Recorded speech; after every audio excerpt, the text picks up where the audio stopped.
Yo, welcome to PTA Sports Live. How's everybody doing? Appreciate everybody for popping in. We got some early birds up in the chat.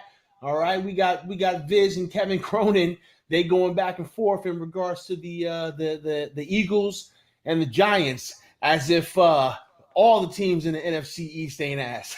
But what's going on, everybody? Appreciate y'all for checking us out tonight. Man, I've got a hell of a guest for y'all tonight, man. We got Rob with Nerding Out Sports, man. If you guys have not already went and check his stuff out, man, the links are in the description. The link to his YouTube is in the description. The link to his Twitter account is in the description. Super active on Twitter, super active on YouTube. Talks about pretty much all of New York sports, man. Like he's a jack of all trades here, man. So Sure. so welcome, man. I appreciate you for being here. How you doing tonight? I'm good, man. Thank you for having me on, man. I'm ready to go. Ready to talk about the Giants. Of course. And boy, do we got some stuff to talk about tonight. Now, before we get into the Giants, man, I want to take some time to let the people who are going to see this know about you, Rob. So tell us a little bit about yourself, man. How'd you get into rooting for the Giants? How'd you get into rooting for all these different New York teams, man? There's a lot of New York teams, man. What was it that made you start to follow these teams? For the Yankees, when I was growing up, like it was just in the '90s, so they were always winning. So it was easy as a kid to just follow along with the winning ways. But football, actually, my grandpa was watching a Giants Cowboys game from '98, and they were getting blasted like Okay. bad. And it's the first time I heard my grandpa curse because the Giants were losing. So because of that, I was like, my grandpa likes this team, so I guess I'll root for them too. I was like, oh, I like their helmets because I was like 6, so I just like the colors.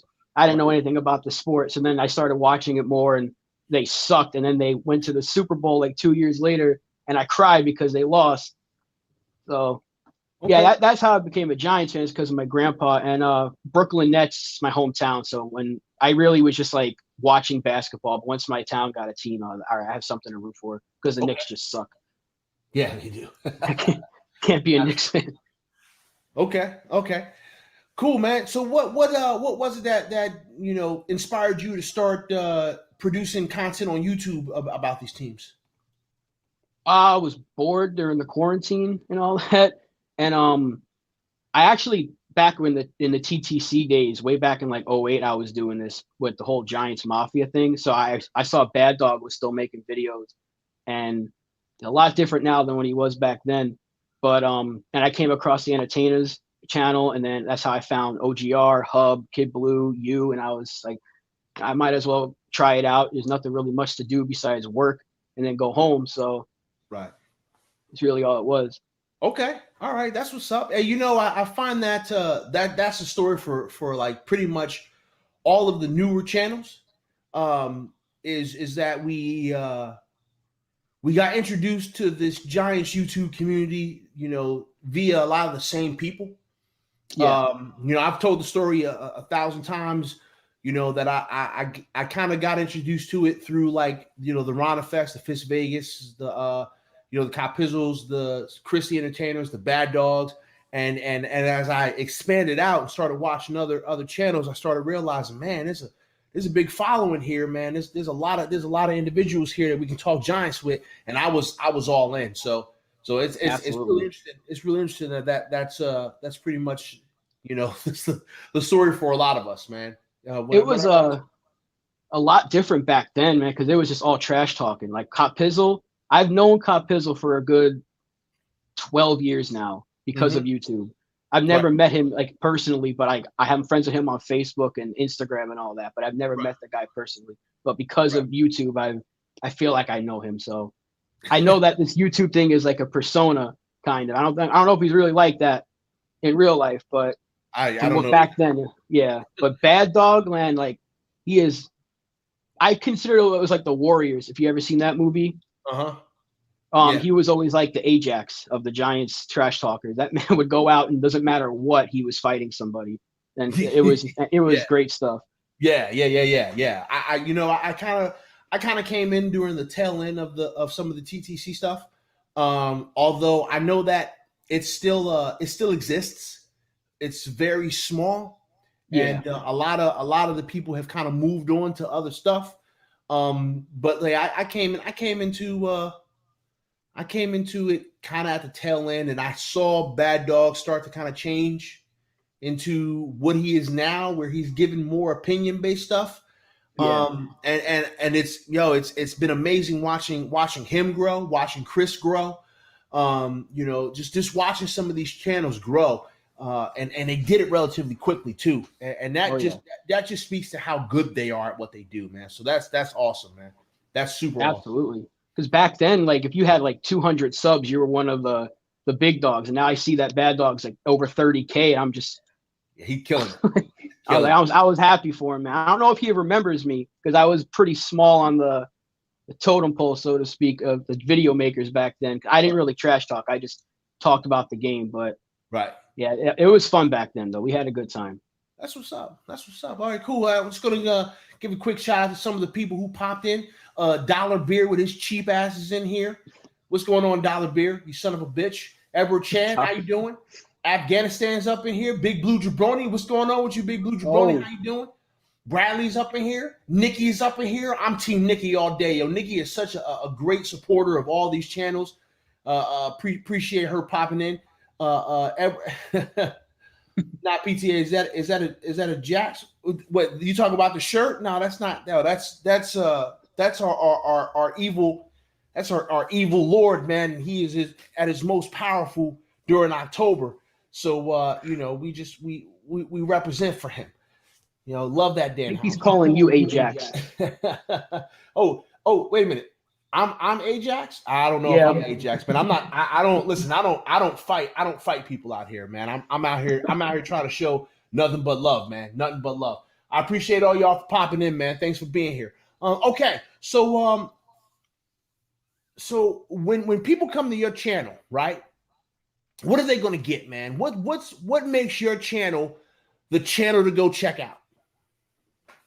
I just love talking about my teams, man. Whether it's baseball, basketball, the Giants, I just want to put out my opinions and hopefully have some sort of discussion in the comments. I want to hear different opinions about the team.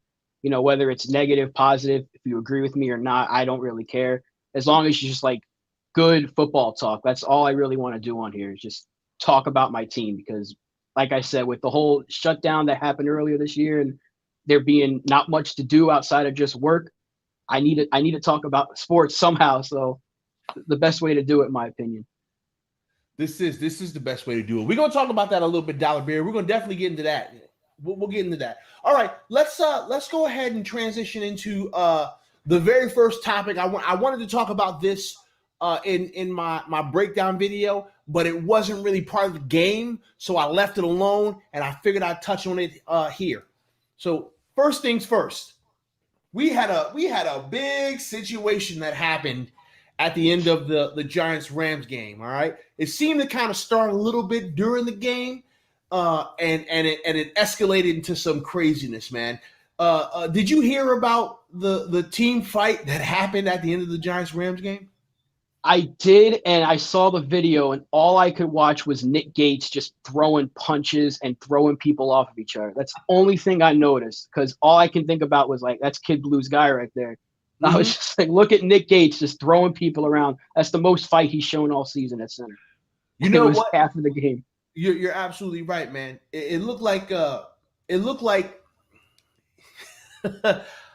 don't know if Nick Gates is just pissed off about the way things have been going. But it just looked like he was just pissed off the whole game. It really did.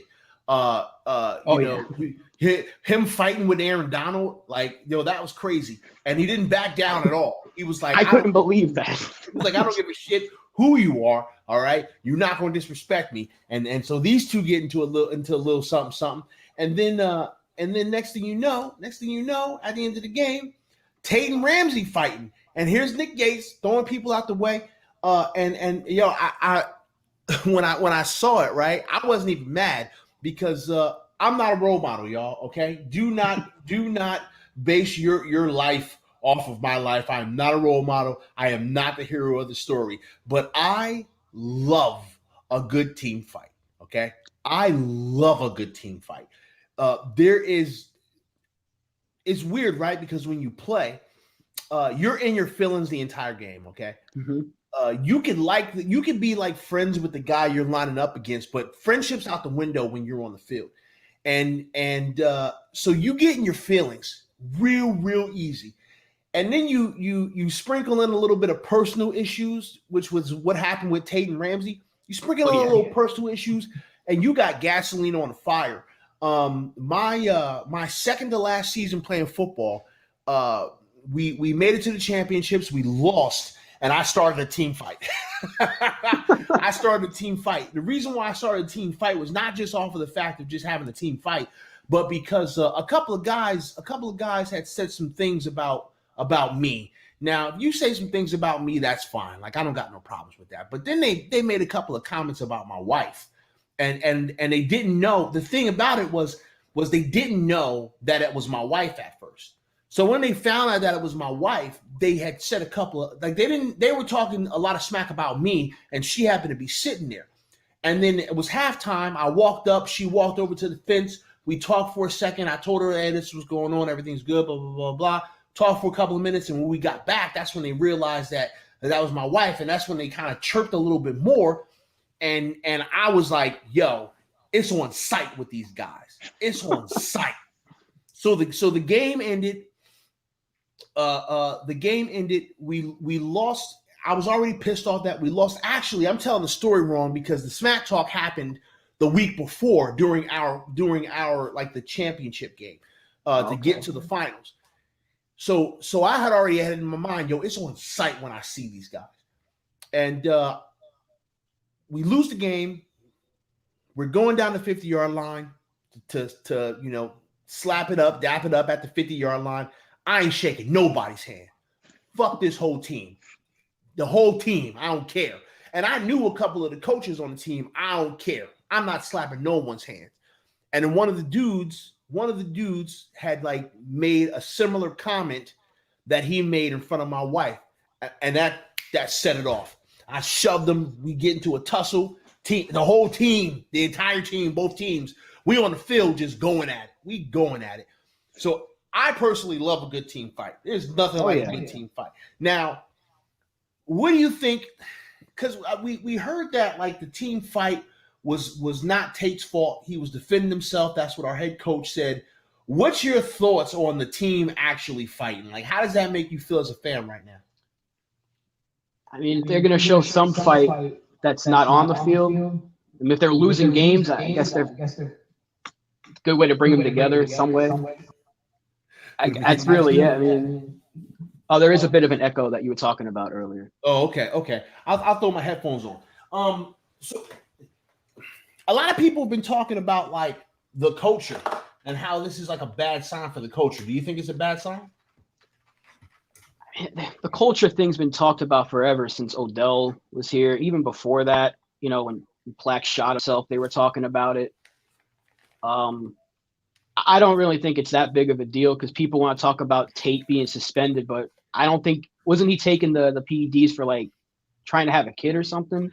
If I'm remembering that right. That was the excuse that he gave, was that he was trying to have another kid and whatever it was that he was taking made him pop on the drug test. I don't know. I'm not going to speculate on whether that was true or not, but that's what he said. I mean, it's a little bit different because I remember back in 2015 when Odell kept fighting Josh Norman, and it seemed like none of his teammates were having his back. But this was a little bit different because you saw the whole team like trying to get each other off. Well, Nick Gates especially, but like they were defending Golden Tate. So I don't think it's that big of a culture thing. When you know the personal story behind Ramsey and Tate, I mean, I guess Tate had no other choice but to do something about it. He's probably going to get suspended maybe for a game or something like that. But from what I'm hearing, they're not going to take any action against him because of the fact that he got hit first and he was defending himself.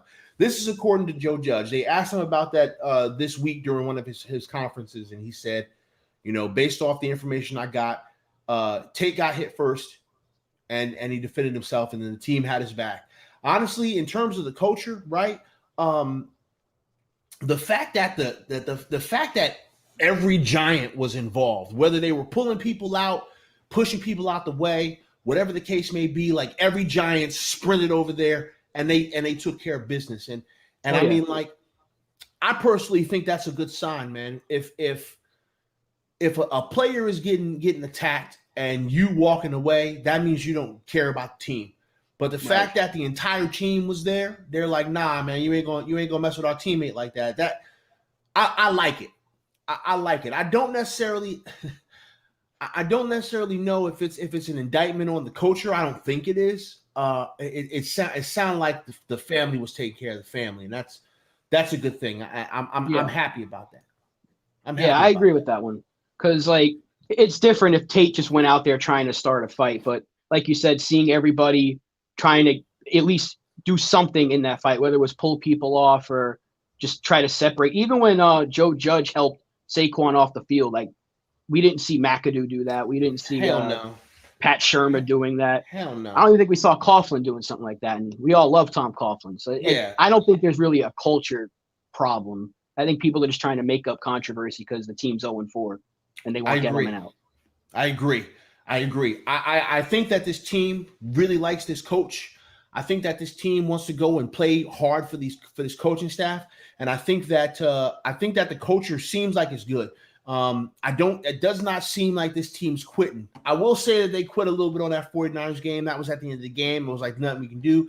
We getting our brains beaten. It is what it is. But then they came out and they played really, really well about the Rams. We're gonna talk about it in a second. I just want to get some of these comments here. Afghanistan, baby, oh yeah. He says, love talking about the Giants myself, just wish they were good. Hey, that's how all of us feel. We all wish that they were good. Here's the thing about the content creation game, right? When the team is bad, right, you get better content from us because we have negative things to say about the team and we have our opinion on why we think the team is bad. When the team is good, you get more views. But the content's not good because how many times can we say our team is awesome? So it's a double-edged sword for a content creator, man. Like we don't want the team to be bad, but it gives us something to talk about when they are bad. And so thankfully that's what we're doing for you guys. Great Wuda is up in here, right? Let me tell you about Great Wuda. Great Wuda is a very, very unhappy individual. Great Wuda is super, super salty about this Giants team, okay? All these flavors, and Great Wuda chooses to be salty. He said, me too. We said, now I just enjoy making fun of the Giants because they are a complete joke. Great Wuda, I don't remember. Oh, whoa. Everything needs to stop. Everything needs to stop because we got a special guest up in here. My boy, Philly Notion. My guy, Philly Notion. Listen, I appreciate you showing support for us because you want us to beat Dallas, right? And when you guys play the Cowboys, we are going to be rooting hard for y'all to beat the Cowboys because we hate the Cowboys too. But if you guys are starting to pull away in the division, then your boy gonna be rooting for the Cowboys to whoop that ass. your boy's gonna be rooting for the Cowboys. Absolutely. Wait. Basement status on the line Sunday. We find out y'all. Listen. Hey, listen, Philly Notion. Listen, Philly Notion. I hope not. You ain't got a lot of space to talk right now, okay? The only reason why your team is where you at is because you guys tied with the bum-ass Bengals, okay? Let me find out you okay with tying with mediocrity. That's what you guys did. And that's your only saving grace right now is the fact that Joe Burrow couldn't get the job done. He couldn't get the job done. Let's get back to Great Wuda. Great Wuda thinks that I'm okay with the current state of the Giants. And I'm so glad that you popped in here, Wuda. Thank you very much for coming here. Because you're someone that I definitely want to have a conversation with, Wuda. Definitely want to have a conversation with, because for some reason Wuda thinks I'm okay with mediocrity because his team won a couple of Super Bowls. Let me explain something to you, Wuda. I'm never okay with losing, all right? See, losing's not in my DNA. Losing's not something that I typically do, okay? I typically don't catch L's. And when I do catch L's, they hurt real bad. Whether it's in real life, watching the Giants, whether it's playing Madden, if I'm flipping a coin and I go heads and it's tails, I'm like, damn, I wanted to win. So please don't misconstrue the fact that I am happy that we got to witness this team win these Super Bowls when other teams have never seen their team win a Super Bowl. Never.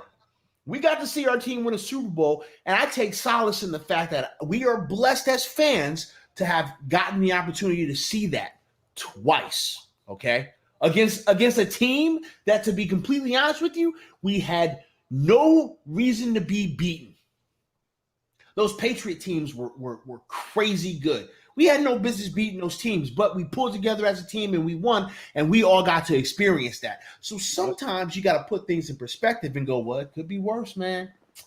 There's some people that there's some people like Jets fans that ain't never seen a team win a championship. Yo, my oldest friend, my best friend, Freshly Hallows, he ain't never seen his team win a Super Bowl. Never ever. Okay, let's move on a little bit. So let's briefly talk about our thoughts on the Rams game as a whole, man. Just really quickly, man. I know you put out a video, you talked about it. I put out 2 videos in regards to talking about it, but just real quickly, man, what was your takeaway from the game against the Rams? Thrilled about the defense because I did not expect us to do what we did out there. 17 points against that team, and they put up 32 on the Bills, so that was surprising, especially going to LA. But so I have no complaints about the defense. Even that last touchdown by Cooper Kupp, it was bound to happen because their offense is so good, and it was just a bad play call. But offensively, I'm just waiting. I'm just waiting for something to happen with this team, whether it's on the ground, because even if you take away Daniel Jones's rushing yards that game, he still ran for under 100. So with 3 guys running the ball, we can't get to 100 yards. So the blocking was better somewhat, but there's still a lot of room for improvement on that side. But overall, we can't be too down about that game because the Rams should have obliterated us. Okay. Going off of what happened to us in week 3. Who's your player of the game for the Giants in that Rams game? Either Martinez or Bradbury. I even want to say Ryan Lewis. He played out of his mind that game. I was genuinely surprised about the way he played. Okay. All right. See, I gave the game ball to Graham Gano because he's the only one that can score points, man. But you know what? I'll be completely honest. Tay Crowder is really a guy that I didn't pay a lot of attention to as Mr. Irrelevant. Hey, what's going on, man? The Hub is in here. How you doing, brother? What's up, Hub? Just hopped off. Oh, you was with Fisk? That's what's up, man. Hey, man, let me find out you doing some work with Fisk. That's what's up. He's a guy that kind of jumped off the film for me. I didn't really talk about him specifically in my breakdown, but he's someone that kind of jumped off the film a bit. We gonna see what happens with him. I kind of went away, and the oh man, see, it's so hard to pick an offensive. It's so hard to pick an offensive guy here, man. I'm gonna say the player of the game on offense was Nick Gates, but not because of what he did in terms of in between the whistle, but what he was doing after the whistle. Nick Gates, man. Nick Gates went out there and he puffed his chest out. Now, I was happy with the progression of the offensive line. I think the offensive line did well. Yeah. But they got to be better. And I need to see something from DJ, man, because DJ's killing me. I think killing me. With the offensive line, I've always just been hoping for a progression. Like I said in my video, week by week, even if it's just play by play, I just want to see them get better. I don't think Fleming is the long-term answer because I think they're going to put Parrott in there. And I don't even think Zeitler's going to be there past this year, maybe even past this trade deadline. But Thomas is looking better. I don't care what the PFF grade says. I think he's looked fine. Hernandez looked a little bit better, but he's still – Hernandez is probably like the biggest question mark to me because I think Gates is going to get it going eventually because he's still learning, and it's just basically like his preseason because he had no experience. But Hernandez is like the biggest he's like the biggest question mark to me because he was so good in his rookie year watching him play, and then it's just been such a tailspin down. He's absolutely regressed. You know, it's that's a good segue to our next topic because we're talking about the offensive line, who is the protector of our quarterback Daniel Jones. And the question that I have is, are we being unfair to Daniel Jones right now? You've got a lot of people right now talking about we need to tank for Trevor Lawrence. You got a lot of people saying that Daniel Jones is not the guy. We just saw the Washington football team essentially turn their first round draft pick quarterback from a starter to the practice, like the practice squad, you know, type of guy. You know, he's out there with the scout team, which is absolutely crazy. It's interesting, right? Because Dwayne Haskins is in a very similar situation to Daniel Jones in regards to the fact that he's learning a new system again. He does not have the best offensive line. He only has one real weapon on the wide receiver room. Running backs aren't doing great. Tight ends not doing great. Play calling doesn't seem to be working. Very similar situations for two very different quarterback styles. But when it comes to Dwayne Haskins, right, the fan base is like, this is bullshit. Why are they benching him with all these problems?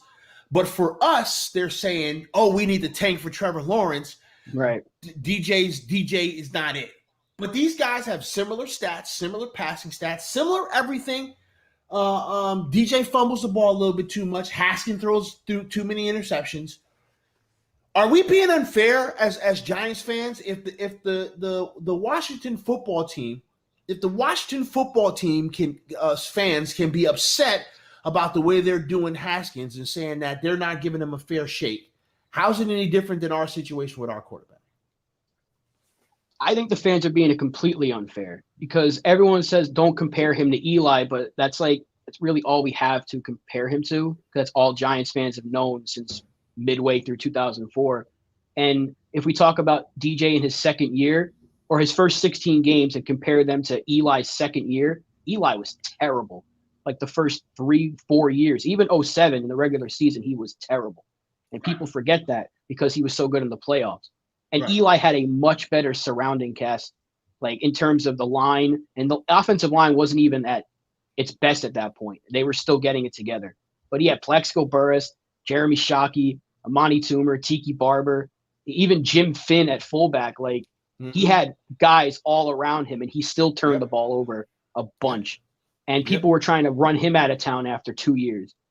So I think we got to give DJ at least the full season. Now, if he plays like this the rest of the way, and he's the sole reason why the team can't score, then maybe you come to that discussion come draft time. But for now, we're 4 games into a brand new system with a weird offseason. I'm not ready to pull the plug on our 6th overall pick. I may not have been a big fan of the pick, but he's our quarterback, and he showed us last year he's capable of doing it. Right.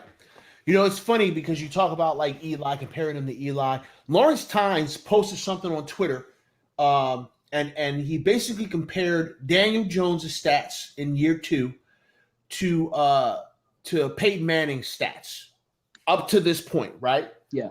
And when you look at the stat line, it's damn near the same.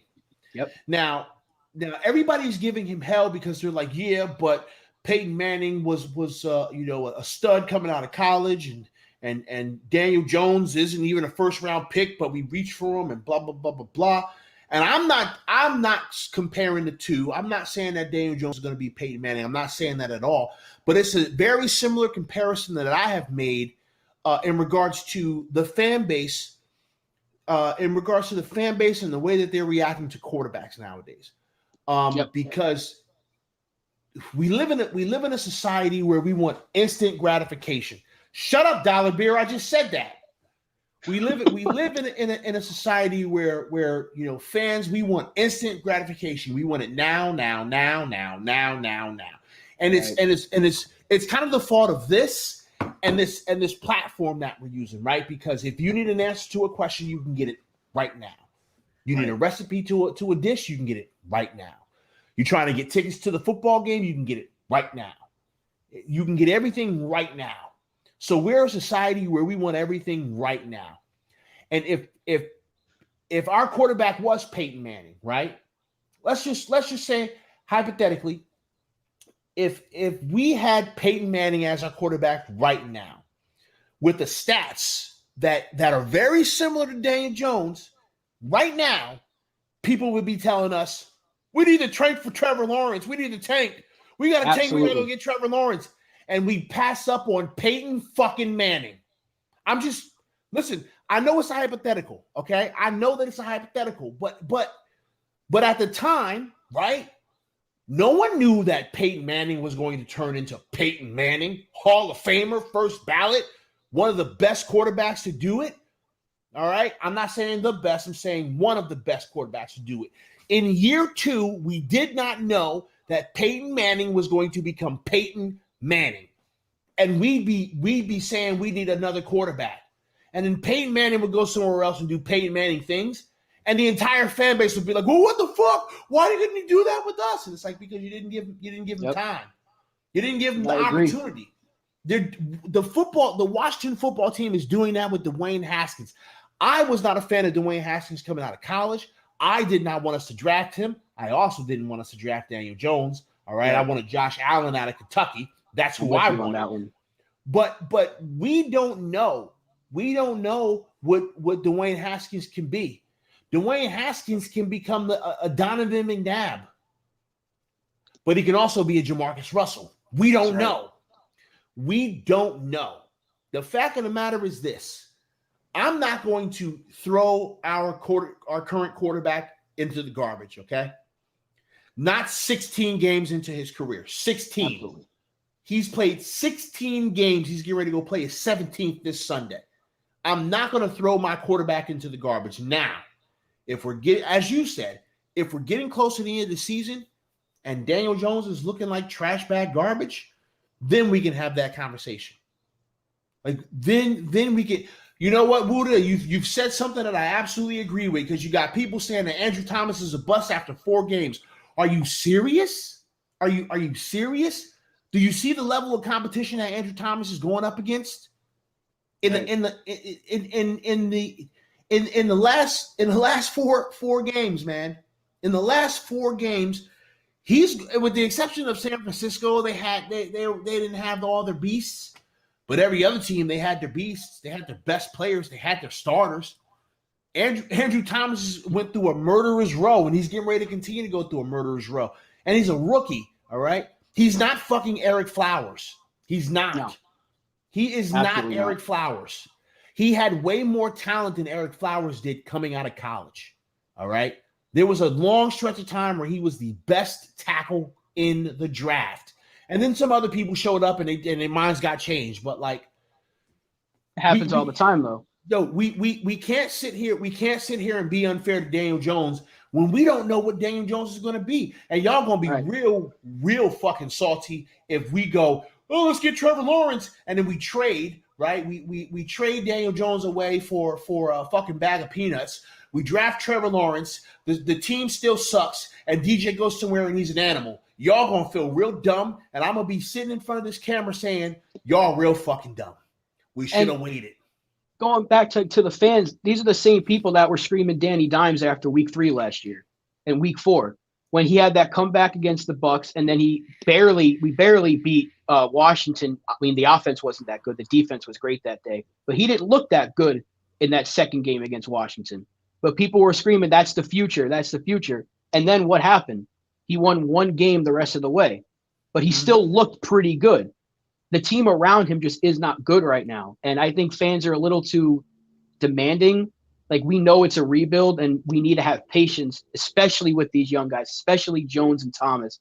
But I just think it's a really unfair thing to say like we have to tank right now and get Trevor Lawrence, because what is Trevor Lawrence going to do with 32-year-old Golden Tate and Right, Sterling Shepard, right, who may or may not be on the field, Evan right, Ingram, who can't catch a ball apparently until the fourth quarter, right, and an offensive line that's not really blocking well. I right. mean, he might run for a few more yards, but even Jones is our leading rusher right now. So the argument's just, it doesn't make sense to me. Right. And here's the thing, y'all. Here's the thing, because you guys know me. You guys know I always keep it as real as I possibly can. I'm not all the way happy with Daniel Jones right now, okay? Daniel Jones has to do a better job of not staring down his target, okay? Yep. Daniel Jones has to do a better job of his whole field vision and being able to process his reads faster. He takes too long to process his reads. That's why he's in a pocket so damn long, because he's staring down one. Oh, is he going to get open? Well, let me wait. Oh, no, he's not open. Well, what about that one over there? Oh, he's not. Well, what about? He takes too long to process. And with time, he could get better at it. I'm not saying he will, but he can get better at that with time. Right. Fact of the matter is that I'm not all the way happy with Daniel Jones, but the kid's played 16 games, y'all. 16, okay? And he's not on that great of a team from an offensive perspective, okay? I think our offensive line is a little bit better. They're doing a little bit of a better job pass blocking, but bum ass Evan Ingrams ain't doing them no damn favors. Sterling Shepard can't stay healthy. Golden Tate too busy fighting, okay? And Darius Slayton's on the wrong side of the damn formation, because Darius Slayton needs to be Daniel Jones' number one read so he can take the top off. But that's not happening, and I don't know why. Here's something that I think, though, and this is I didn't put a banner about this, but I wanted to ask you about this. Do you think that Jason Garrett is calling vanilla stuff on purpose within these first 4 weeks? Kind of yes and no, because it seems like too often where he's pretty much playing Tecmo Bowl, where it's just like run or pass. But I mean, he's tried some things, even like against San Francisco with the pitch to Ingram, but he can't even catch a pitch. So I mean, he's trying to get creative, but without Saquon and even without Shepard, because Shepard's usually that guy they're going to go to on a reverse, even if they were to try that. And I think not having Saquon and Ingram not playing up to his usual standards, because we've seen him be great before. Mm-hmm. And it's just like they can't really do what they want to do, because when your best option goes down in week 2, you're kind of searching. You're not going to get Saquon production from Freeman, and even like you can try to match it with 3 running backs, but Freeman's good. He's not Saquon. And I think not having Saquon there is really limiting what they can do right now until they at least get Shepard back. Okay, I can dig it. I was thinking about that earlier today, man. I was just like, yo, what if Jason Garrett seems to be calling a lot of real vanilla stuff, real easy concepts, too easy concepts that aren't working. And I'm like, did they really treat the first 4 games like the preseason? Let's work out the kinks and figure out what these guys can do. Because that's what it feels like to me. Like as I go back and I think back on some of the things that we've done from an offensive standpoint, I'm like, yo, this feels real vanilla. It feels like preseason. Like this feels like a preseason offense. So I don't know. Hub, you're such a nice guy. I don't know why you're talking to me like that. You're just the nicest guy in the world. I don't even know why you're talking to me like that, Hub. Listen, DJ, yo, he got some wiggles, man. I'm like kind of shocked with the way DJ runs the ball, man, when he does run, because he is not afraid to contact, and he's not going to shy away from it. And he'll try to juke you. He'll try to move. He'll spin. He'll lower that shoulder. I like that about Daniel Jones. I like that he's not afraid to go and get a little something. Right. I'm always a little scared that he's going to fumble the ball, but I will admit he's done a better job of holding on to the ball. Yeah, like a way better job. All right, because he's gotten rocked a few times, and he held on to the ball, and I was like, whoo, oh my God, he would have fumbled that last year. So I like it. Okay, so let's kind of go through a couple other comments. I'm sound like the Joker. We live in a society. Hey, you get what you fucking deserve. Okay. Oh man, DJ is not getting the help he deserves to properly evaluate his play. I agree, Dollar Bear. I 100% agree. Absolutely. And it's a shame because there's a situation that's coming up that could really affect. Hey, Danny Thomas, how you doing, man? There's a situation that could really affect the future of this team, and we don't know if Daniel Jones is ever going to get that opportunity. And let's talk about it. So the Houston Texans fired their head coach slash GM, Bill O'Brien. Long overdue. So they are currently in the market for another general manager and a head coach. Hey, what's going on, Frost God? How you doing, man? Thanks for popping in. So here's my question. With the Giants currently being 0-4 and not looking any better, not looking like they're going to win a lot of games, what are your thoughts on our GM's future, man? Do you think he's going to be taking that retirement down to Cape Cod, or you think he's safe? What do you think? I don't think he's going to last past the year, to be honest. I think this was probably, unless the Giants came out and won like 9-10 games and made the playoffs, or even if they went 8-8, I think he was done after this year. I do think that Joe Judge has a lot of say in a lot of the moves, even though he doesn't have that title. And I do think we're going to go hard for Caserio in the offseason, because I don't want them to go in-house again. It has not worked the last 3 GMs, even though we have 2 Super Bowls with Reese. After that, he just was terrible at drafting, made poor decisions in free agency. And Gettleman's been, I don't think he's been terrible, as people say, but we haven't won games. So I think it's time to change it a little bit, go outside and get the ownership out of the way. I think Mara and Tisch have their hand in it too much. It's like what Jerry Jones does a lot. Right. I think they need to get the hell out of the picture and just let whoever the GM may be do his job and work with his coaches and all of their scouts and everything, and let them build the team, get an outside hire, because it's not working. Clearly it's not working. Do you think when and if Gettleman's gone, do you think he deserves it?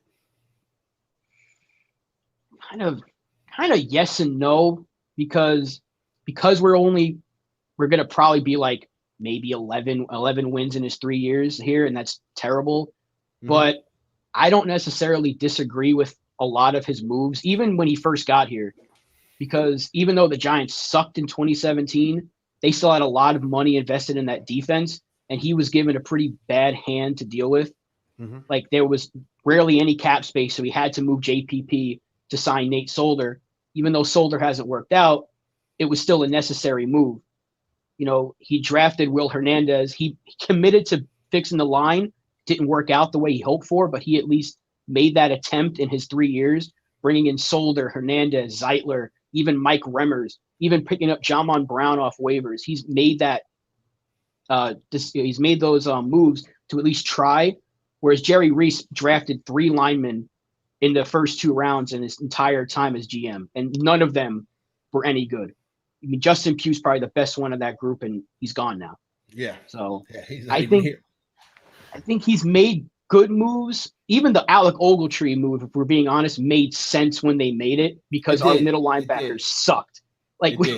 Middle linebackers sucked, but a lot of the moves were good moves that just didn't work out, and there's too many of those. So I think it's just really bad circumstances. You bring in all these different guys, you try to replace JPP's production with a guy like Kareem Martin and BJ Hill, Lorenzo Carter.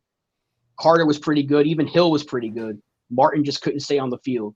They even they brought in guys to try to fit Betcher's scheme, but I think Betcher just wasn't that good. No, I don't think he was either. I mean, he made that attempt in 2018 because everybody was hurt the year before.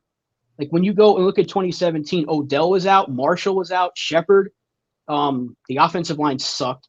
Orleans Darkwa was our number 1 running back. Yep. And Collins was out. Vernon was out. Janoris Jenkins missed time that year. DRC was I don't know what was going on with him and McAdoo. Eli Apple was being Eli Apple. So it was just a mess that year. And at Gettleman, I think that may have been something from the ownership saying give it one more try because there's so much money, and then we saw him clean house when they weren't winning. Like he traded Apple and Snacks and let go of Collins and all that. Right. I'm in a weird place when it comes to Dave Gettleman. And the reason why I'm in a weird place is because there are a lot of moves that I really like. And you bring up great points, okay? A lot of the moves that he has made since he's gotten here made sense. They just weren't the right move. It wasn't the right person. And it's weird, right? Because he came in here with a commitment to the offensive line, and it showed from the jump. Okay, he did everything he possibly could to get us a better O-line. He brought the best free agent left tackle available in Nate Solder here. And no one can deny that at the time, Nate Solder was the best available left tackle in free agency. Absolutely. From the very beginning. We didn't realize that Nate Solder was going to be ass juice. He brought in, DJ Fluker. DJ Fluker was the guy that he grabbed up. He grabbed up all these. He's grabbed up all these linemen, and he's like, okay, we're going to grab the best linemen we can, and we still got the quarterback, so that's cool. And we're going to put a fair amount of good receivers out there, and we're going to give him Saquon Barkley. We gotta win. Like, right. We've got all these weapons on the field. We've got better offensive linemen on paper. There wasn't a single person that didn't look at that roster and go, man, this is dangerous right here. Like, there wasn't a single person that looked at that roster and didn't think, yo, this is a dangerous ass roster right now. Like, we can really make something happen with these guys. Right. And it just didn't work out. It didn't work out, and it sucks for Gettleman, man. It's kind of a bad luck situation for him that it didn't work out because the coaching staff that we had that he put together, by the way, on the fly. We also got to remember that coaching staff was put together on the fly. All right, Pat Shurmur had just finished playing in the NFC Championship game.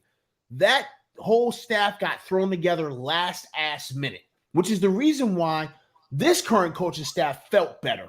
This current coaching staff feels like it was put together better because it took time. Because we wasn't trying to out. Right. We wasn't trying to scrape the bottom of the barrel because the coach that we want is could potentially be in the Super Bowl. Right. So it was a lot of bad timing for Dave Gettleman. And unfortunately, he's at the point where he's the scapegoat. Like, there's nothing there. Yep. He's the scapegoat, and it worries me a little bit because you're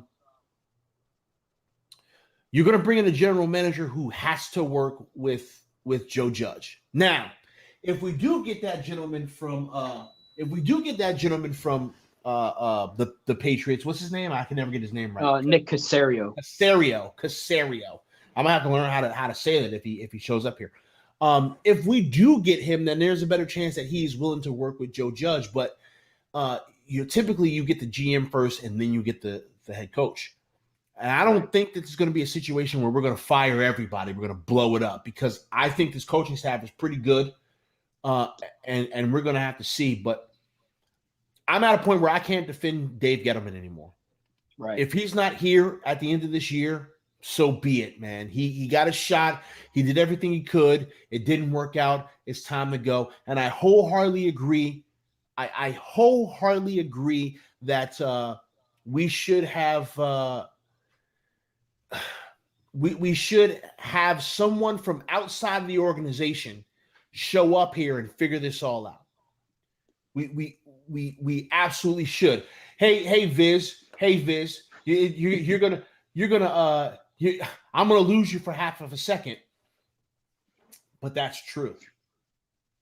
Yeah, that's true. Yeah, I'm sorry, you're not gonna like it, and I love Saquon Barkley. Man. And he's a beast. He's a monster. But that's true. Yeah, I didn't like the quarterback class too much. Actually, I think Rosen was probably my top guy that year. I didn't like any of the quarterbacks. I didn't like any of them. I was hoping they would trade down, but that takes two to make a deal, and I guess there just was no offers. But even if that was the case, weren't the Jets really desperate to move up? I feel like I wish we could have made that same deal the Colts did with the Jets and gotten all those second-round picks, but you can't live too much in the past. But yeah, I think it's just Gettleman was hoping to get another good year or two out of Eli while he was still under contract, so he got him the running back. Hey, Viz, you're 100% right. Saquon is a monster. Saquon is a monster, but not on this team. They should have committed to the rebuild sooner, and then he's not. We're drafting different. Listen, in the position that we were in, I understand why Gettleman did it. Okay, Saquon has the potential to be one of the top running backs in the history of the NFL. He has that potential. Okay, but is that potential being seen right now? Has that potential been seen? Has he met that potential yet? He hasn't, because he hurt. I've always said that picking a running back at number 2 was the wrong answer. It would have been different if we had a beast-ass quarterback and good offensive line, and the only reason why we was picking number 2 was because our quarterback got hurt. That's different. Right. But at that point in time, it might not have been the right decision to take Saquon Barkley. It might have been better to trade, and people think that this pick would have been wrong because this is what I would have did. I would have took Quentin Nelson. He's the best. Listen, Quentin Nelson is the best offensive guard in the NFL. He's the best. Okay. He's what Gettleman wants Hernandez to be. Yes. Quentin Nelson is the best guard in the NFL, and we could have him on our team. That's probably what I would have did. I would have picked Quentin Nelson, or I would have traded down. This past draft, I would not have picked Daniel Jones. I would have picked Josh Allen. And I know, what we're going to do because Eli's retired. Well, you know what? This past offseason, there was quite a few quarterbacks that we could have came in here and had be the bridge. And if we're going to – and listen, maybe we suck. Maybe we suck, right? But now we'd have and I'd keep this past draft the exact same, okay? So now here's what we got, okay? We got Quentin Nelson, we got Andrew Thomas. We probably could have still got Will Hernandez, but maybe not, and we probably wouldn't have picked them up, but that's cool because we got Quentin Nelson, right? So maybe we got Quentin Nelson and Kevin Zeitler because maybe we still make the OBJ move. Quentin Nelson, Kevin Zeitler, right? And we still got Thomas. We got Josh Allen on the other side. We got some other picks sprinkled up in there, and then we suck this year and we go get Trevor Lawrence. It's entirely possible. Holy shit, we got a squad now. Think about that. We got a squad now. So maybe we have Teddy Bridgewater as our quarterback. Maybe we have Cam Newton as our quarterback. Okay, maybe we do some goofy shit and we bring in Jameis Winston. Maybe we do some goofy shit because who gives a shit? Who cares? Right. And we don't do well, and we get Trevor Lawrence. And now we've got some monsters on the offensive line. We've got a pass rusher on the other side. We got all these different pieces. And holy shit, this team looks like it could be something. It's revisionist history, and I understand, but that's just how I feel about it. Right. Even if you play like that what if game, that year, 2018, didn't the Ravens take Brown in the 3rd round? He's like a monster right tackle right now. I mean, you could play if you want to say if they could have taken him this way, they didn't have to take Hernandez. They could have gone.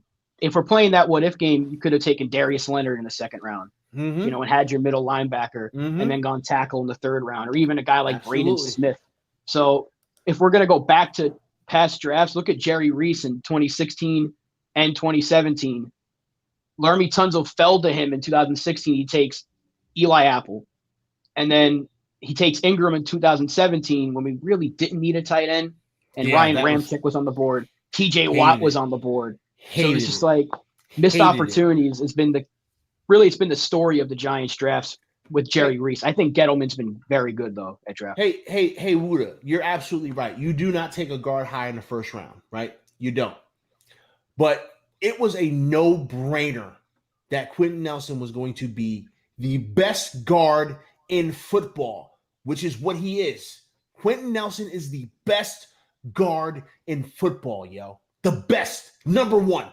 There is not a better guard than Quentin Nelson in the NFL.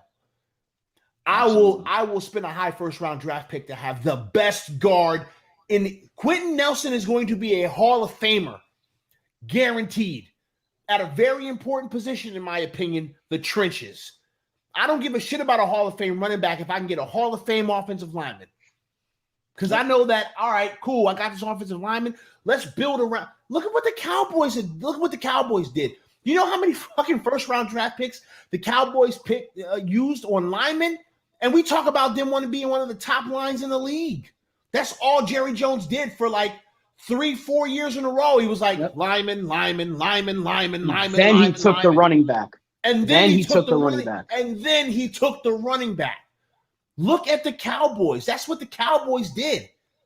And listen, a lot of people will be like, oh, no, that's the wrong thing to do. And I get it that the Cowboys ain't winning those Super Bowls right now. But goddamn if the Cowboys ain't been better than us for the last 10 years. That's true. I'm just saying.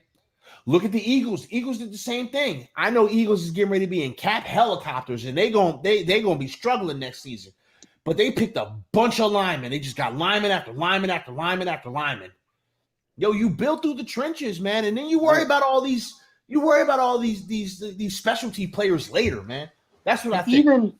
Even if they didn't make the OBJ trade, if you take Nelson and even in that second round you take Hernandez, you have your two guards. You sign Solder, so you keep Odell, and you can still take Daniel Jones, even though we both wanted Josh Allen, for the pass rush. But you can still give your quarterback, who you had such high expectations for, that number one option. I'm not against the Odell trade, but damn, if we couldn't use him right now, because we clearly need that playmaker.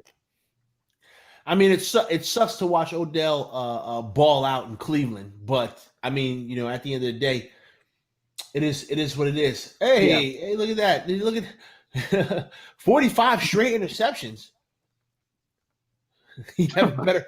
Is that true? It's funny. I don't think so. Viz is talking out of his ass right now. Okay, we're gonna go ahead and we're gonna kick off into the last topic, man. So speaking of the Dallas Cowboys, we have got a hell of a game coming up, and I see your question, Viz. I see your question, and I know you're squirting juice all in your pants over that damn wide receiver from LSU. I know that's all you ever talk about is how we need to get him. I get it. All right, you love him. That's cool. All right, so we've got a hell of a game coming up, and a game that surprisingly is relatively winnable. It's actually relatively winnable. It's not a lock. It's not a high chance, but it is relatively winnable. What do you think about this Cowboys game coming up? Well, the first thing is the fact that we can be in first place after this week if we win. That's probably the saddest thing about it, is because the division sucks. But I mean, statistically speaking, we stink. So we're going to have to find a way to do something we haven't done all year, and that's consistently move the ball. Last week was a step in the right direction because we actually won the time of possession battle. Yes, so we did. They can finally get the ball in the end zone and stop getting Graham Gano out there every time they get downfield, and the defense plays the way it did last week. And this is going to be difficult because Dallas's offense is moving the ball at ease right now. They just can't hold any – they haven't had a lead, actually, I think. They've had a lead for maybe a minute worth of time this year because their defense has been so bad. But if we can contain their offense to maybe like 20 points or so, we could have a real chance to win this game. But that's definitely a tall task because Zeke always finds a way to do something against us, and they got some good receivers. So I'm worried about that number 2 cornerback against a guy like Lamb or Gallup and Mari Cooper. They find ways to beat us even when they don't seem to do it every week to other teams. Right. It's funny because when I look at some of these stats, right? In regards to defense, right? the Dallas Cowboys are at the bottom of the league in regards to their defense. When we're looking at total yards allowed, they are third from the bottom. When we look at passing yards allowed, right? They are where they at? I believe they're like 10 from the bottom. When we look at points allowed, they are at the bottom. They are the worst team in terms of allowing points as a defense, okay? If there is any game that our offense can get clicking, it's this one, okay? Right. We are getting ready to play a team that has allowed the most points up to this point in the NFL, okay? If there's any game for our offense to get clicking, it's this one. You factor that in with the fact that legitimately right now the New York Giants have a top 10 defense. Hell, the New York Giants, the New York Giants in regards to points allowed are in like top 15. Bobby Powers, what's going on with you, brother? This is a game that is relatively winnable. I'm not saying we're going to win the game. I don't think we're going to win the game. But what I am saying is that if there was a game in this gauntlet of tough-ass games, this is the least tough. It really is. Because this defense, this Cowboys defense is suspect, and we can legitimately put points up. So right. you have to factor that in. Here's kind of an X factor though. How much of Jason Garrett's offensive schemes does Kellen Moore remember? How much does he remember? If he's as vanilla as he's been, he probably knows everything. Right. If he's doing the exact same stuff, I mean, there is a comment there that says too many ifs, and that's absolutely true. Yes. Because the Giants have to do too many things right. If we can run, if we can protect, if we can score, it's absolutely true. That's like the one reason why I'm like not too confident, simply because we're 0-4.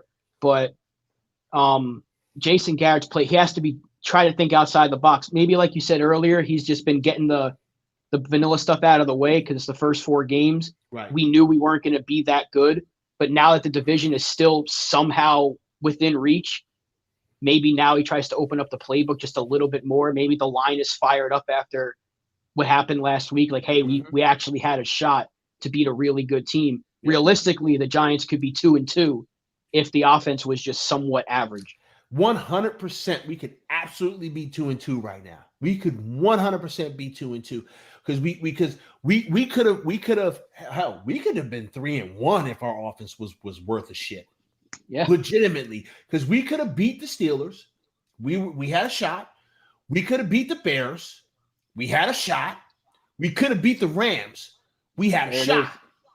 And if our offense would have been able to put points on the board as opposed to kicking field goals all damn game, we would have been able to win those games. You turn every field goal that we kicked in the red zone into a touchdown, we got a different record. Yep. Once again, a lot of ifs. But the fact of the matter is that like we got our doors blown off once. And based on the teams that we've played up to this point, we should have got our doors blown off 4 times. Right. We should have got the Bears doors blown off. Even the Bears, like, even though Trubisky was their starting quarterback and he's just nothing really, their roster is better than the Giants roster. Yes, overall better. All 4 of these teams, even the injured 49ers, were a better roster than the Giants. Yes. So the fact that we only got beat down once is somewhat promising. It's just, like you said, we have to score touchdowns. Can't keep sending Graham Gano out there and think we're going to win scoring 12, 13 points a game. We're not even averaging 12 points a game right now. That's terrible. We're not. That's last in the league. But yeah, I do think that of all the games that we've played so far, this one is our best shot. I said that 49ers game need to be, one of our other best shots. It didn't turn that way at all. It didn't turn that way. This is a good question for us. Why can't the offense and the defense be good at the same time? I don't know, because that seems to be a common theme with the Giants. One thing's good, the other's real bad. We can't play well in all three phases of the game ever, and I don't understand it. What question, Viz? Hold on a second. Let me go up. I know you want to talk about your stupid ass wide receiver. Do you think we should pick a wide receiver in this upcoming draft? Probably replace Tate's old ass, Jamar Chase from LSU. I love to have that dude on our team. Are you happy, Viz? I read your question. It's the same question that you asked me during the Twitch stream yesterday when I raged out on that dude. Listen, I don't know. If this guy is who you think he is, right, then it would be great to have a playmaking wide receiver on this team. But here's the question right now. What does this team need? What does this team need? Because I don't know. I can't tell you what this team needs today, right now. All right? We still got a lot more football to be played. What if, listen, ifs. Everything is ifs when we're talking about the future, okay? Yep.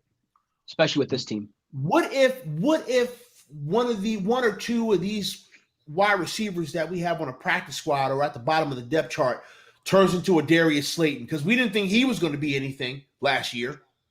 What if? What if this offensive line legitimately gets clicking, right? We throw Matt Parrott in there. We tell Cam Fleming's ass to take a seat. And all of a sudden, this offensive line just looks dominant. Do we need more offensive linemen? What if Xavier McKinney comes back and a couple of these other defensive backs they figure this thing out and we look amazing? All these things could happen and we don't know if they will or they won't.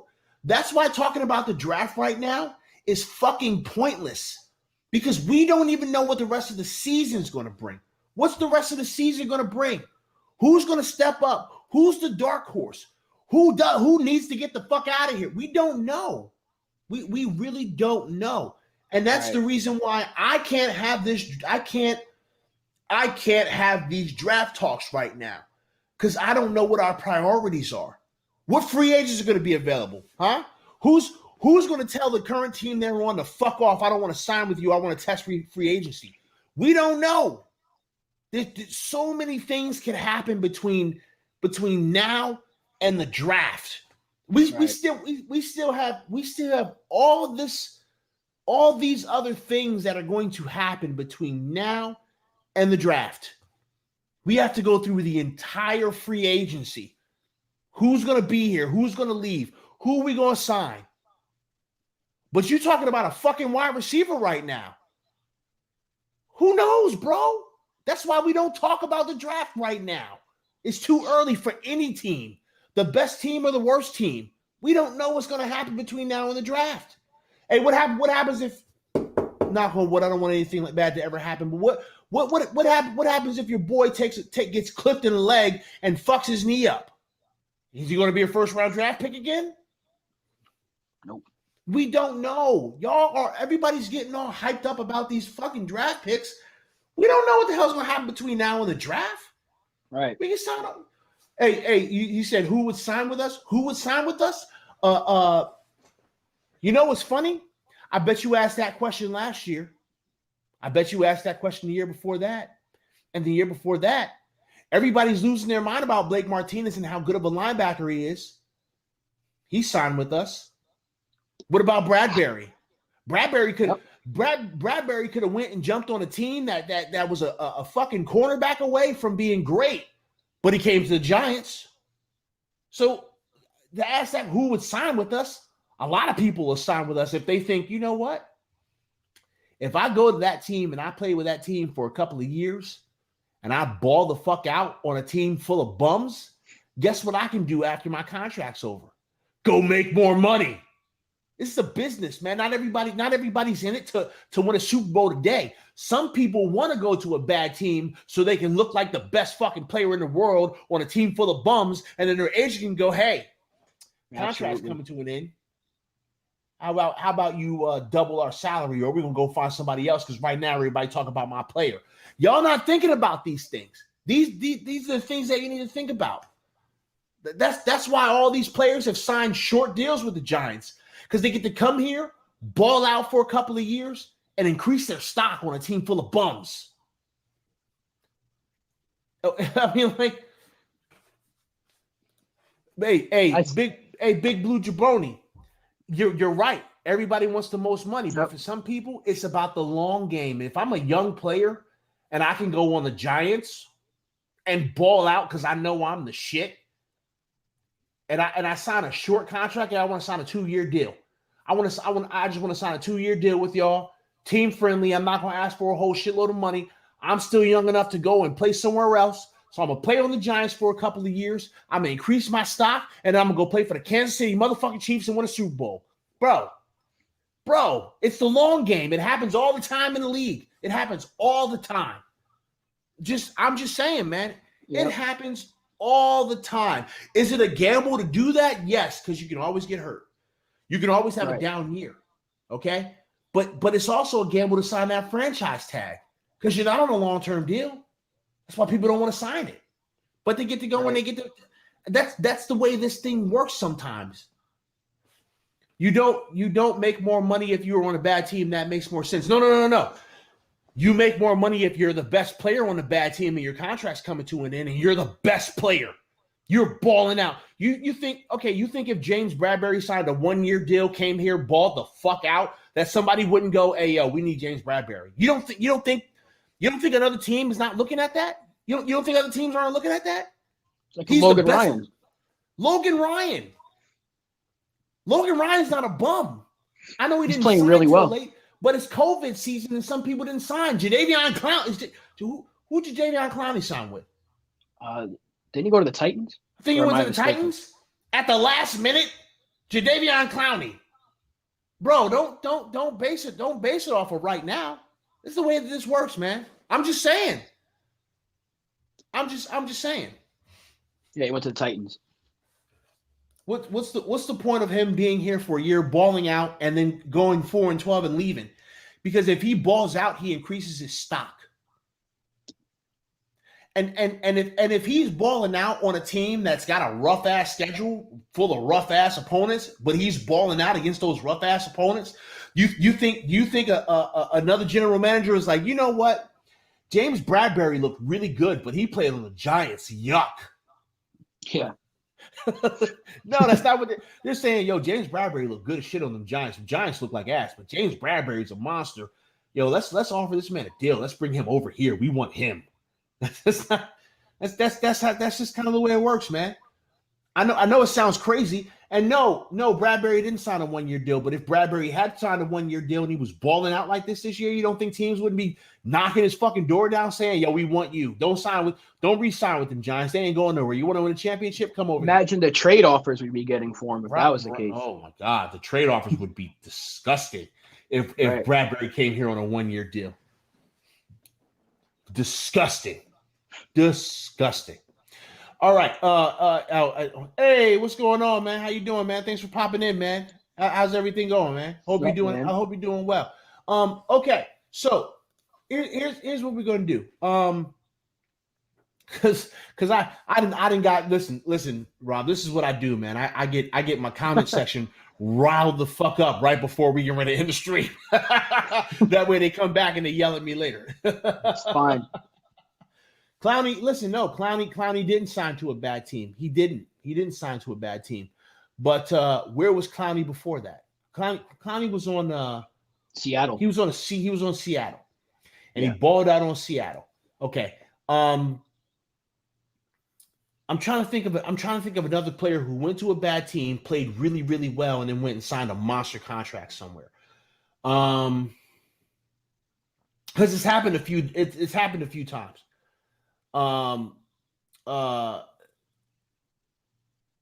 Shit. I'm trying to. I'm drawing blanks too. I'm on the spot. What do you mean? What do you see? Big Blue Jabroni likes to make me look like I'm wrong. Big Blue Jabroni likes to make me look like I'm wrong. But the fact of the matter is that if good players were all about the money, they'd never sign to a bad team. The Jets would never have any talent. The Giants would not have any talent. Look at Jamal Miami. Adams. Jamal Adams. Thank you very much. Thank you very much, Frost guy. Jamal Adams. Listen, if good players were not willing to sign on a bad team for a short year deal and go ball out, then they would never fucking sign to bad teams. No one would go sign to Cleveland, although Cleveland looks like they're getting better now. No one would ever sign to. No one would want to come to the Giants ever.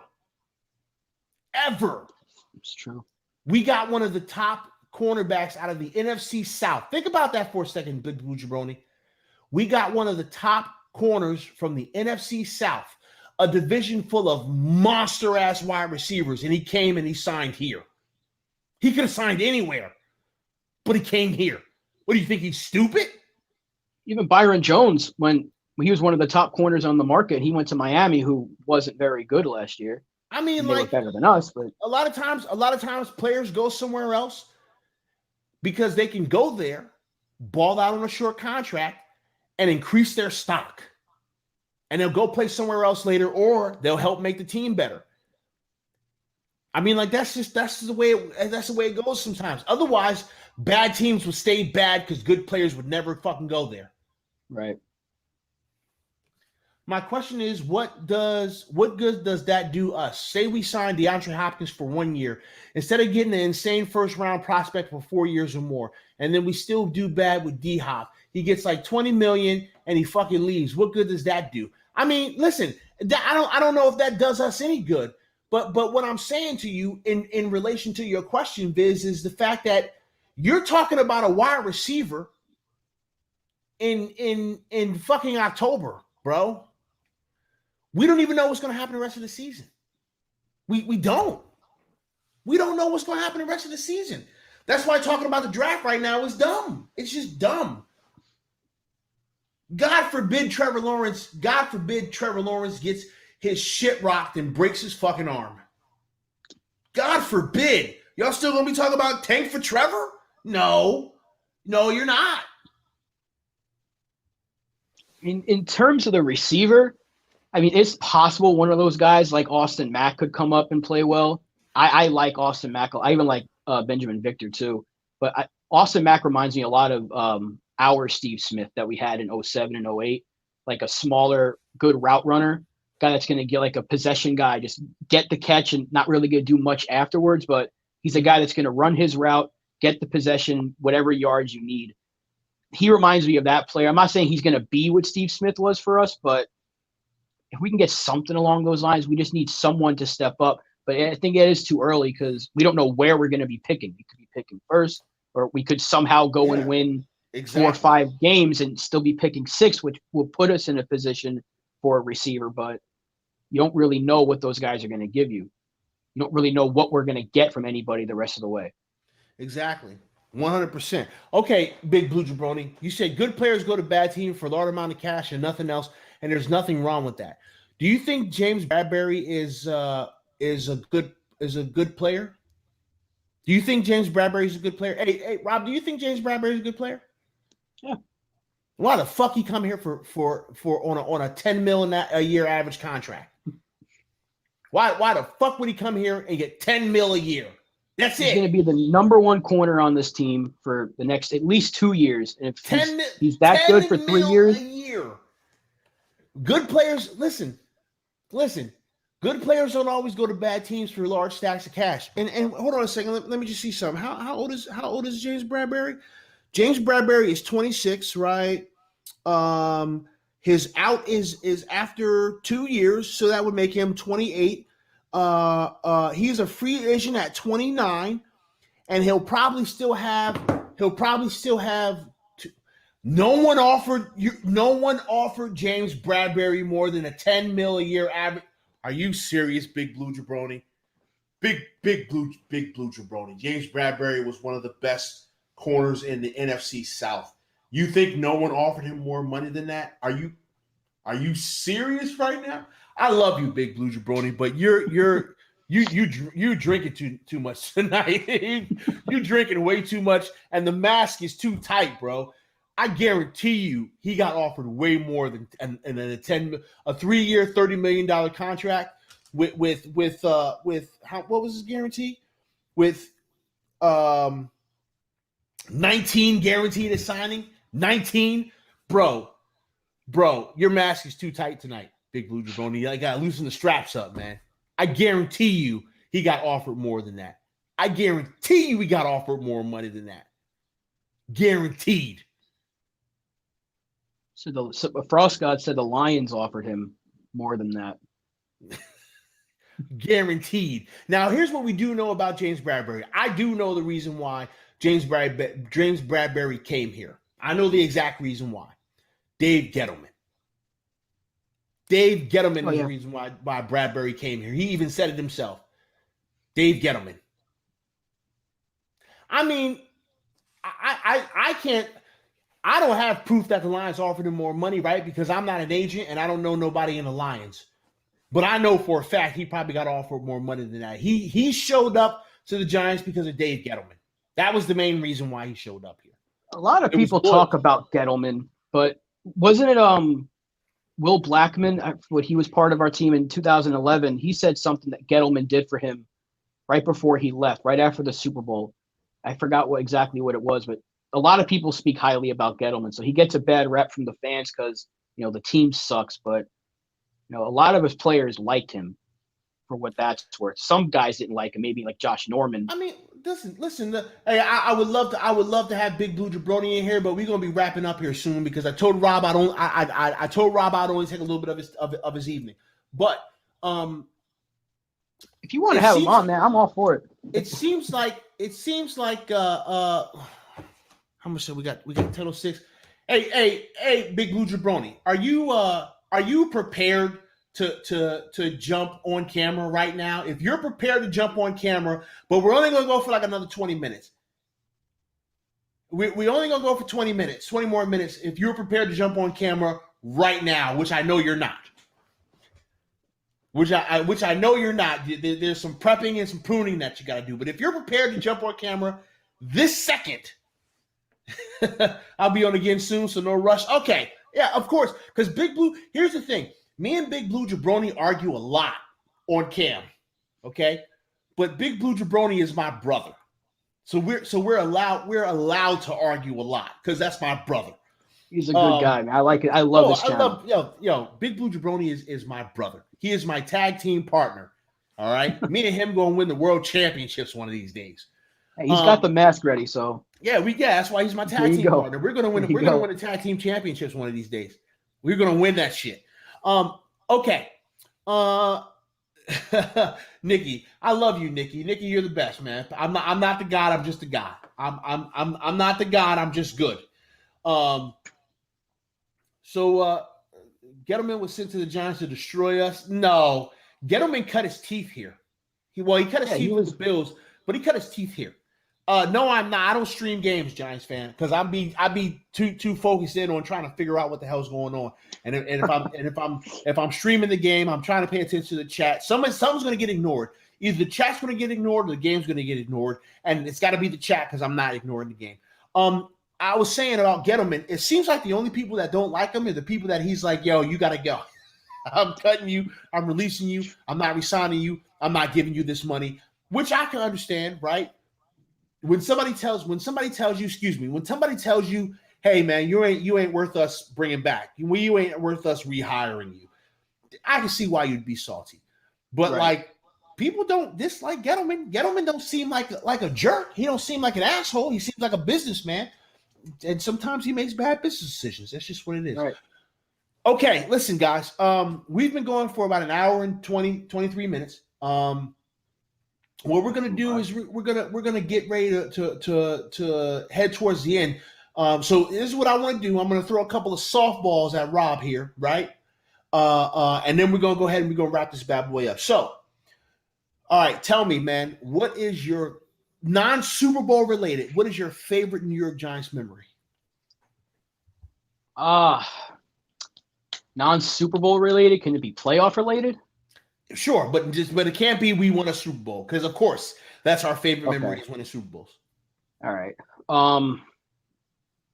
I want to say 2011 watching Eli stomp Green Bay. because everyone was talking about Aaron Rodgers. He's going to annihilate us. And Eli went into Green Bay and just outplayed him all the way. The entire 2011 season, because all the trash about Eli that was being talked, and he went out there. He led us. I know you said don't talk about a Super Bowl, but that whole season was just incredible. But if I had to make another one, I think it was 2007 when we beat the Bears in the regular season, because my dad's actually a Bears fan because he grew up in the 80s. When we came back and beat them, and I got to call him and hear him so angry on the phone, that is one of my favorite moments. Just to hear him, because he was talking all the smack when they beat us in week 2. So I like to think of those moments when I get to talk trash to him. Okay. Hey, huge shout out to Elvis Anthony. What's going on, Elvis? Appreciate you being here. Last time, this is absolutely true. This is probably also another reason why, because the last time I called a game, I was calling that game. I was I was calling that game with Big Blue, oh my God, OGR, right? OGR, one giant rebuttal, because I got Big Blue Jabroni on my brain. One giant rebuttal and TSR. That's who I was calling the game with. And Saquon Torres ACL, and I was like, I'm done. I'm never doing this again. It's my fault. My fault. I see Harrison Jolly in here, aka Daniel Jones. Jolly, what's going on, man? I see you. He was in a stream with me and Tana one time. Everyone was talking about how much he looked like Daniel Jones. It's like most of the conversation was just like, that's Daniel Jones. That's not a fan. That's just Daniel Jones. I've never seen Harrison Jolly. I've never seen a picture of Harrison Jolly. So does he look like Daniel Jones for real? Absolutely, he's a twin. He's a twin. Hey, Harrison. Oh man, what if Harrison Jolly is Daniel Jones's burner account? Maybe he is. It's possible. Okay. All right. So for me, man, it's Eli Manning versus the 49ers NFC Championship. That's my favorite. That's one of my favorite Giants memories, man, was watching Eli get the shit kicked out of him and say, we ain't losing this game. Fuck y'all. We're doing everything we can. That is quintessential Eli to me. Eli Manning is one of my favorite Giants of all time, other than like LT, right? LT and Brandon Jacobs and Eli. Those are like my guys. Michael Strahan, Justin Tuck, Yura. I love all those guys, but like Eli is my guy, man. Yeah. I love Eli. And to see him do that, man, that I think about that. Or when I watch that game, I'm not even going to lie, man. Grown man shit, man. When I watch that 49ers game, or if I see like somebody puts together like one of those music video reels about that game, I get teary-eyed, man, because that game was amazing, man. Eli played his ass off in that game. Another moment that sticks out to me is I think it was the 06, it might have been the 06 playoff game against Philly when Shockey lost his helmet and kept running. That got me so pumped up, even though we lost that game. But just seeing like he is one of my favorite players of all time, Jeremy Shockey. He was always fighting somebody.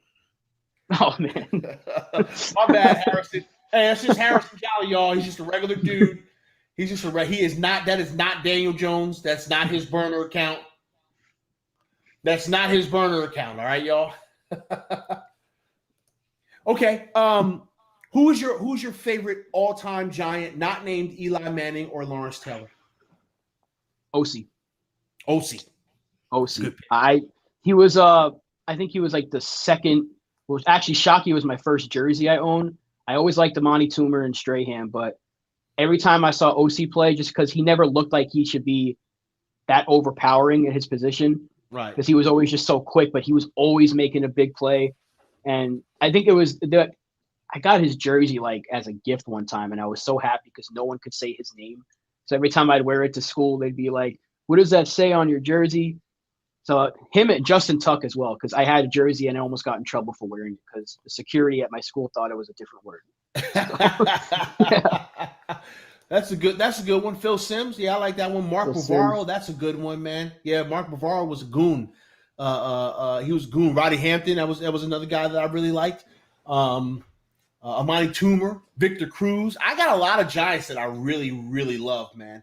Hakeem Nicks too. I love Hakeem Nicks. It was a monster. Hakeem Nicks, Jason Sehorn, Carl Banks, Harry Carlson. Antonio Pierce. Antonio Pierce, he was a monster. I actually have an Antonio Pierce jersey. There's so many Giants that I really like. But I already named mine. Brandon Jacobs, man. I love watching Brandon Jacobs run, man. He was just a monster. He was a beast, an absolute beast. Okay, who's your favorite current non-Giants football player? I would like to say Odell, but he hasn't shut up since leaving. So, man, that's actually tough because there's a lot of great players out there. I would probably say I don't want to pick a quarterback. Probably be TJ Watt, just because everyone trying to compare him to his brother, right? And he's just going out there and an absolute baller. He's a monster. He's a monster. Yeah, he's a monster. Love watching him play.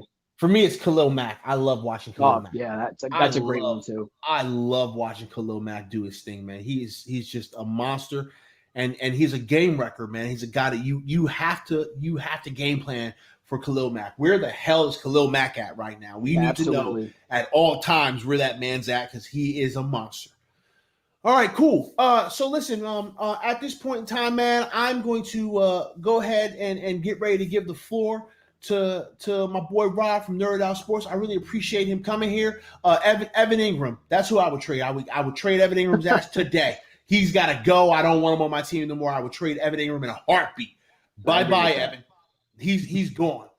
Alvin Kamara, that's a good one. Yeah, Alvin Kamara is a beast too. So here's what I'm going to do. At this point, I'm going to go on ahead. I'm going to give the floor to Rob.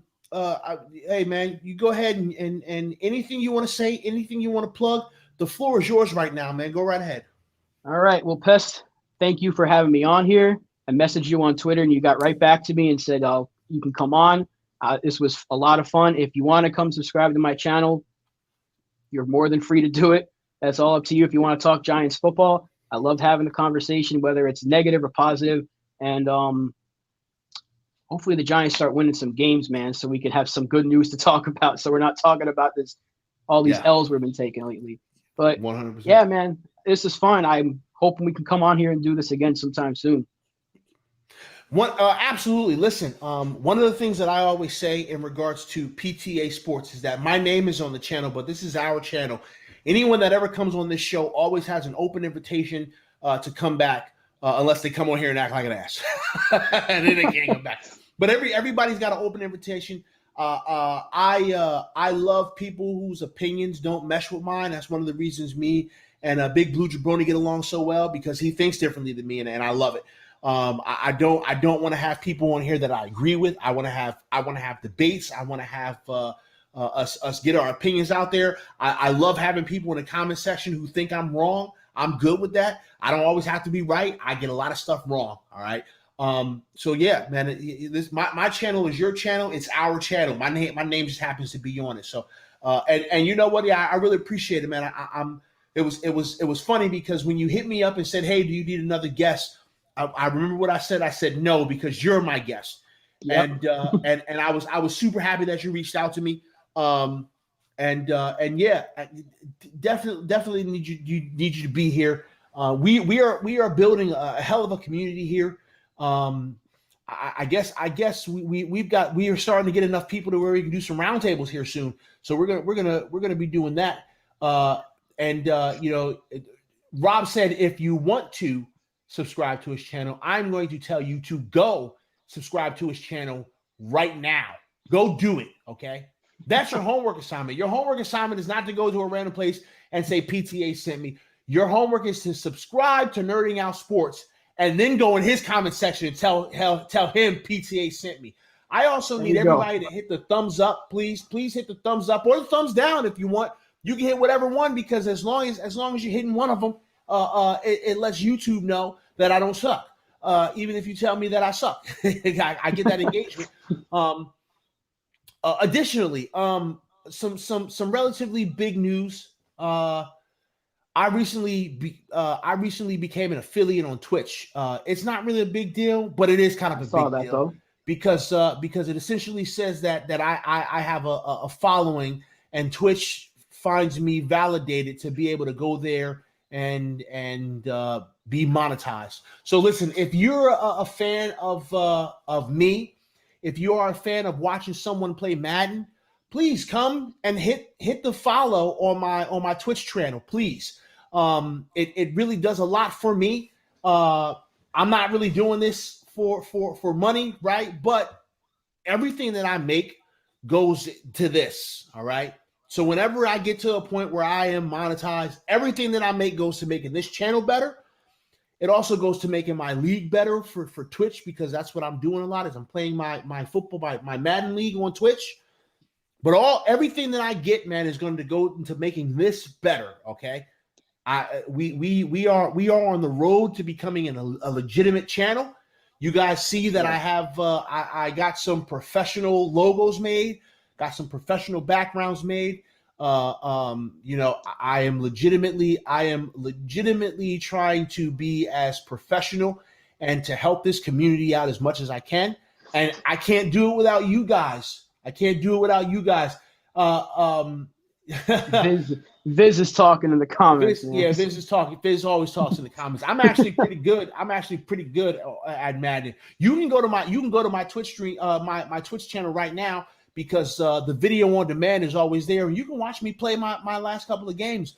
Hey, Fallen is up in here. My guy Fallen, what's up, brother? Fallen One the King. That's another fantastic Twitch streamer. And if you're not following him on Twitch, then I don't know what the fuck to tell you, man, because his streams is lit, man. And I'm gonna throw you under the bus here, Fallen. This man be raging, right? And it'd be hilarious. It'd be hilarious when he be in there raging, but it's entertaining, man. His rages is entertaining, and he's funny as hell. Can you play me one day in Madden? Any of y'all can play me on Madden, man. I play on PlayStation, so if you want to play, listen, go hit my Twitch channel. And what do you know? We got an Otis the Goat sighting. Otis the Goat up in here, and now he didn't close himself in, and now he's stuck until the stream ends. We got Otis the Goat up in here. Hell yeah, it's like that, Fallen. You son of a bitch talking all that smack about your damn Pittsburgh Steelers. They whooped our ass. I don't give a shit. But yeah. Listen, if you guys want to play, man, I play on PlayStation. It's the Korean just opened the door and let him out.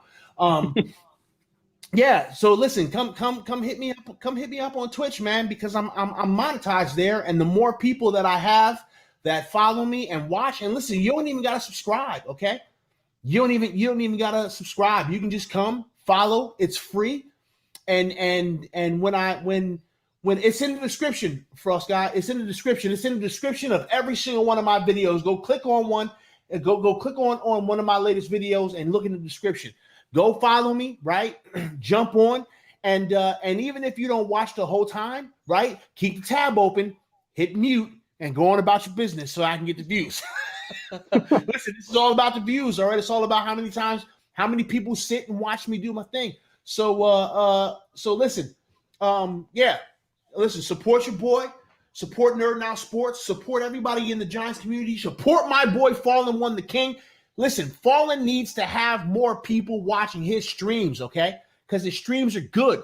He's a good-ass Madden player. He's got bomb-ass music, and he's raging out, and it's hilarious, and you need to go watch it. So, hey, come support us, y'all. If y'all support us, if y'all like what we do, come support us, because all it's going to do is it's going to make our channels grow. It's going to allow us to put more money into our channels to make our presentation better, and it's going to allow us to make better content for y'all to keep you guys entertained. So listen, man, with all that being said, we really greatly appreciate all y'all for being here, man. We are nothing without you guys, and we're so thankful that you would come and spend an hour and 38 minutes with us. I hope that everybody is doing good. Hey, Fallen, go do me a favor, put your hey, you know what? If you go ahead and put your Twitch link in the chat, but if you go to PTA Sports Live, We Hate Fallen edition, his Twitch link is in the description of that specific video. The We Hate Fallen edition. That's the PTA Sports Live We Hate Fallen edition. His information is in the description. So listen, guys. Again, appreciate y'all. Love y'all very much. Thank y'all for coming out and hanging out with us, man. We're nothing without y'all. We love y'all very much. Make sure you guys like, subscribe, comment, take care of each other, be great to each other. Get your ass out there and vote next month. I don't care who you vote for. It doesn't matter who you vote for. I don't even want to know. I'm not telling you who to vote for. Just get your ass out there and vote, because your vote is important and it matters. And we're one of the few countries on the planet where we get to dictate who tells us what to fucking do. Okay? Absolutely. So get your ass out there and vote, and we will get up with you guys later. Deuces.